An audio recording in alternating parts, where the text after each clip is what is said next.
The dollar collapse will be the single largest event in human history. This will be the first event that will touch every single living person in the world. All human activity is controlled by money.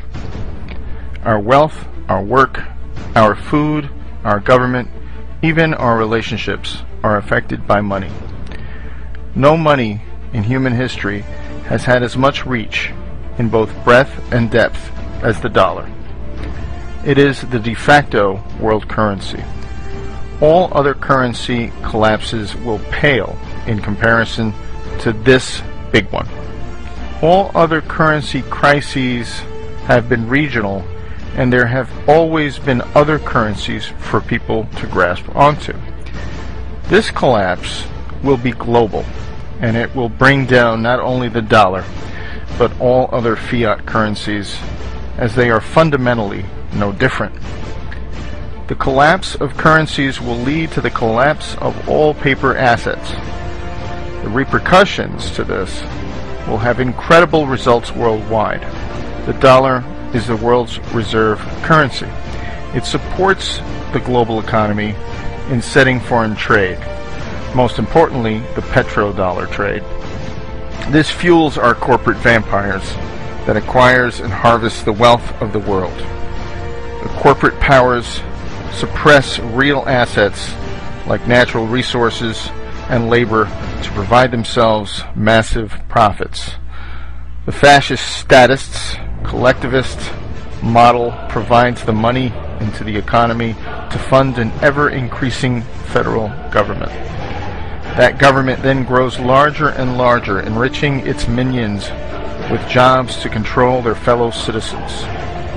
Finally, to come full circle, the government then controls other nations through the military-industrial complex. This cycle will be cut when the mathematically and inevitable collapse of the dollar occurs. In order for our debt-based money to function, we must increase the debt every year in excess of the debt and interest accrued the year before, or we will enter a deflationary death spiral.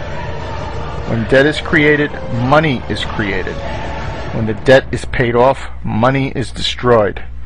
There is never enough to pay off the debt because there would be not $1 in existence.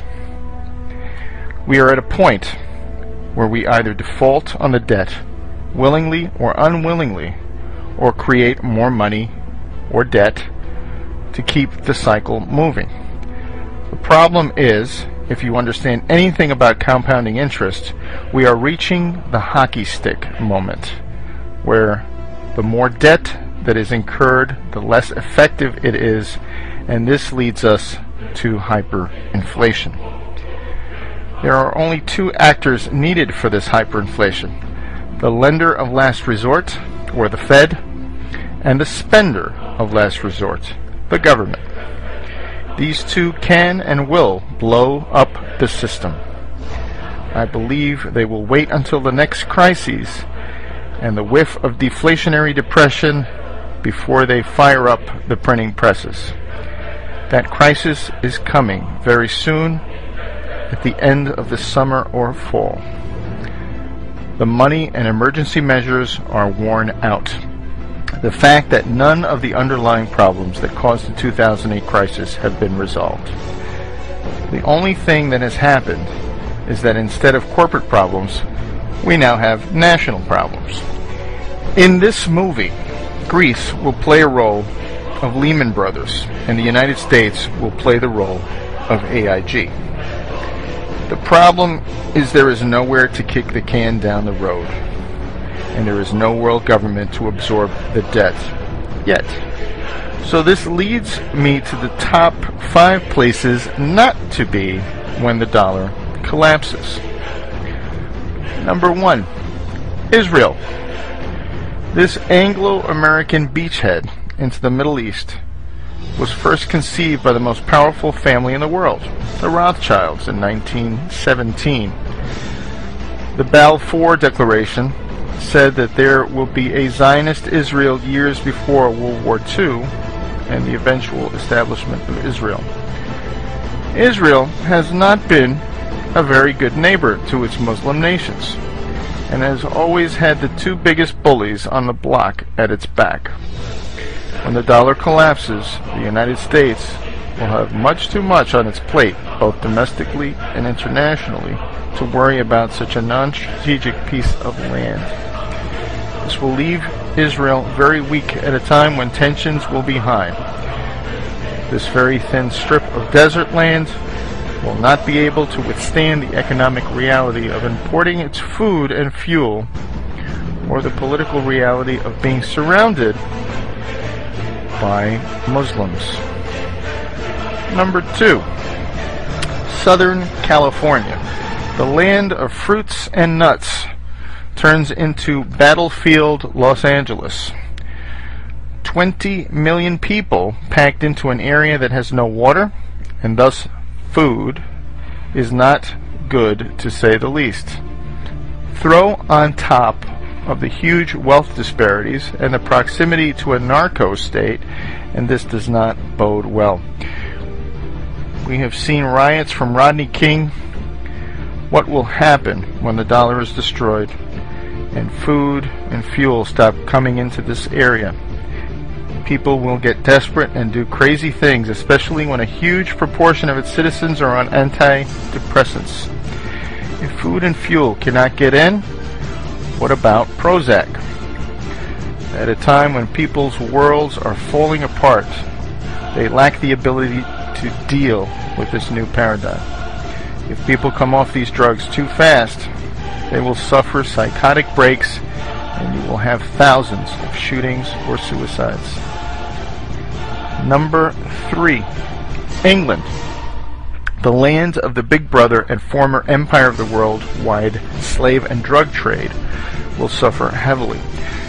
The stiff upper lip that the British elite ingrained into the sheeple will not work anymore as the British population explodes. The human character will sacrifice and unite for a foreign enemy, but not if the enemy has always been the elite. The Anglo-American Empire may pull off another false flag to distract its population, but I feel this collapse will happen before they pull it off. This will make all eyes point at the British elite as solely responsible for this catastrophe. We have seen massive riots for soccer matches with hooligans. What will happen when this island with very little food and fuel gets cut off? Number 4. New York City. Another large urban area living too high on the dollar hog. There is little doubt that all of the wealth in New York City, New Jersey, and Connecticut is derived off of Wall Street wealth. The savings and investments of the whole nation and much of the world flows through this financial capital. As the world wakes up to the massive financial fraud, this will lead to the destruction of capital like we have never seen before. This will have tremendous effects on the regional economy as people driving in Mercedes suddenly wonder where their next meal is coming from. Number 5. Washington, D.C. The political collapse of the federal government will wreak havoc on the hugely inflated local economy. As more and more states find it necessary to assert their natural control, the federal government will suddenly lose power and importance as the whole world suffers from a global Hurricane Katrina. The money that they create and spend will become worthless, and the government minions' pensions will evaporate. Millions that once relied on the ability to force others to send their money to them will learn that the real power has always been at the most local level. Massive decentralization will be the answer to globalization gone mad. Local families and communities will forego spending money and power out of their community as they will care about their next meal and keeping warm. As Ayn Rand once said, you can ignore reality, but you cannot ignore the consequences of ignoring reality. To sum up, those areas that have lived highest on the hog in the dollar paradigm will most likely be the worst places to live when the dollar collapses. Many of you will see this video with passing interest, but rest assured, this dollar collapse is coming. It is a mathematical inevitability. We will not be as fortunate to muddle through this collapse like we did in 2008, when it was a corporate problem. This time around, it is a national and global problem. The global Ponzi scheme has run out of gas. As the demographics decline, as cheap, abundant oil declines, as hegemonic power declines, this comes at a time when we reach the exponential or collapse phase of our money. The irresistible force paradox says, what happens when an unstoppable force meets an immovable object? We are about to find out when infinite money hits a very finite world.